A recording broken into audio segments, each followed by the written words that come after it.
The Court of Appeal has quashed the convictions of alleged gang leader Tesha Miller in relation to the 2008 murder of former Jamaica Urban Transit Company chairman Douglas Chambers and ordered a retrial.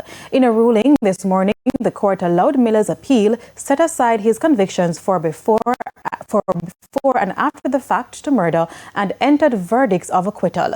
The court ordered that a new trial be held in the interest of justice within 6 months after the conclusion of proceedings in another case in which Miller is currently engaged.